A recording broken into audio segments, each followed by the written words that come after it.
जय माता की। सभी को मेरा नमस्कार। तो कैसे हैं आप सब लोग? मैं अच्छी हूँ। वेलकम है आपका मेरे चैनल मधु के व्लॉग में।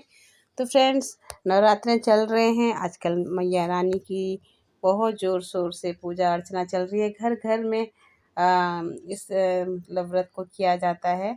और आज जो है माँ कात्यायनी देवी का व्रत है, जो कि छठा नवरात्रा है।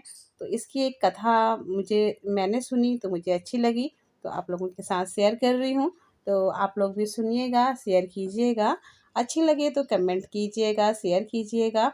और जो भी चैनल पर न्यू हो तो प्लीज़ प्लीज़ सब्सक्राइब ज़रूर कीजिएगा। तो चलो आरंभ करते हैं आज की कथा को। तो नवरात्रि में छठे दिन माँ कात्यायनी की पूजा की जाती है। इनकी उपासना और आराधना से भक्तों को बड़ी आसानी से अर्थ, धर्म, काम और मोक्ष चारों फलों की प्राप्ति होती है। इसके रोग, शोक, संताप और भय नष्ट हो जाते हैं इस व्रत को करने से। जन्मों के समस्त पाप भी नष्ट हो जाते हैं। इस देवी को नवरात्रि के छठे दिन में पूजा जाता है। कत्या गोत्र में विश्व प्रसिद्ध महर्षि कात्यायन ने भगवती परम्बा की उपासना की, कठिन तपस्या की। उनकी इच्छा कि उन्हें पुत्री की प्राप्ति हो। माँ भगवती ने उनके घर पुत्री के रूप में जन्म लिया। देवी कात्यायनी कहलाई। इनका गुण शोध कार्य, इसलिए इस वैज्ञानिक युग में कात्यायनी का महत्व सर्वाधिक हो जाता है।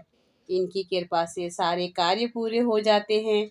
ये वैद्यनाथ नामक स्थान पर प्रकट होकर पूजी गई माँ कात्यायनी अमोद फलदायिनी है। भगवान कृष्ण को प्रतिरूप में पाए जाने के लिए ब्रज की गोपियों ने इन्हीं की पूजा की थी। यह पूजा कालिंदी यमुना के तट पर की गई थी, इसलिए ये ब्रजमंडल की अधिष्ठी देवी के रूप में भी प्रतिष्ठित है। इसका स्वरूप अत्यंत भव्य और दिव्य है। ये स्वर्ण के समान चमकीली है और भास्वर है। इनके 4 भुजाएं हैं। दाईं तरफ का ऊपर वाला हाथ अभय मुद्रा में है तथा नीचे वाला हाथ वर मुद्रा में। माँ की बाईं तरफ के ऊपर वाले हाथ में तलवार है और नीचे वाले हाथ में कमल के फूल सुशोभित हैं। इनका वाहन भी सिंह है। इनकी उपासना और आराधना से भक्तों को बड़ी आसानी से अर्थ, धर्म, काम और मोक्ष 4 फलों की प्राप्ति होती है। इसके रोग, शोक, संताप और भय नष्ट हो जाते हैं। जन्मों के समस्त पाप भी नष्ट हो जाते हैं। इसलिए कहा जाता है कि इस देवी की उपासना करने से परम पद की प्राप्ति होती है। बोलो जय माँ कात्यायनी की। ये बुराइयों का नाश करने वाली मानी जाने वाली इन्हें एक योद्धा देवी के रूप में भी देखा जाता है, जो दुनिया में शांति लाने में सक्षम थी। माँ कात्यायनी देवी दुर्गा के अग्र रूपों में से एक है। महिषासुर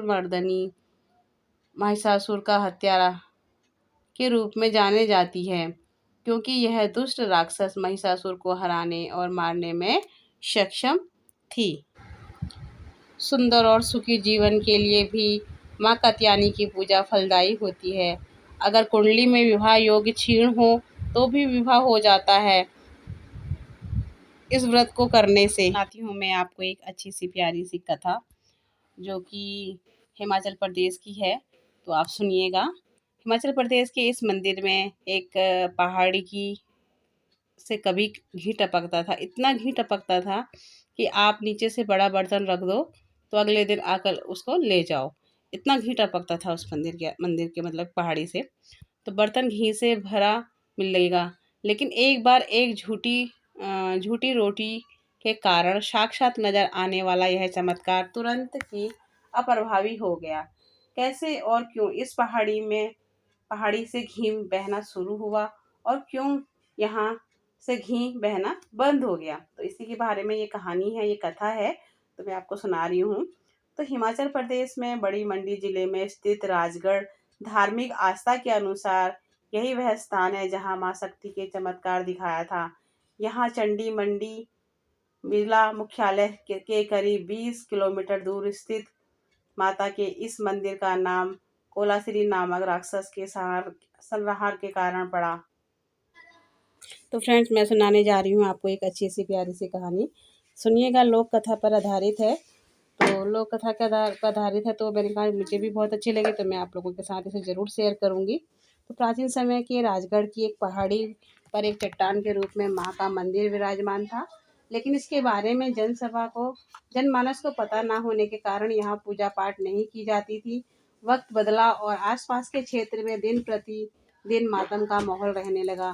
फिर एक समय ऐसा भी आया, यहाँ स्थित शमशान दाहोल में हर रोज किसी न किसी का अंतिम संस्कार होता था, क्योंकि हर रोज यहाँ में किसी न किसी की मृत्यु हो जाती थी। स्थानीय लोगों के मन में यह धारणा बन गई थी कि अगर किसी दिन यहाँ शव नहीं जलाया गया तो प्राकृतिक आपदा का सामना करना पड़ेगा, जिससे बड़ी संख्या में जनहानि हो सकती है।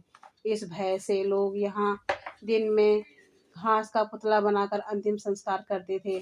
जिस दिन किसी की मृत्यु नहीं होती थी, लेकिन हर दिन अंतिम संस्कार करके लोग परेशान हो चुके थे और इससे मुक्ति पाना चाहते थे।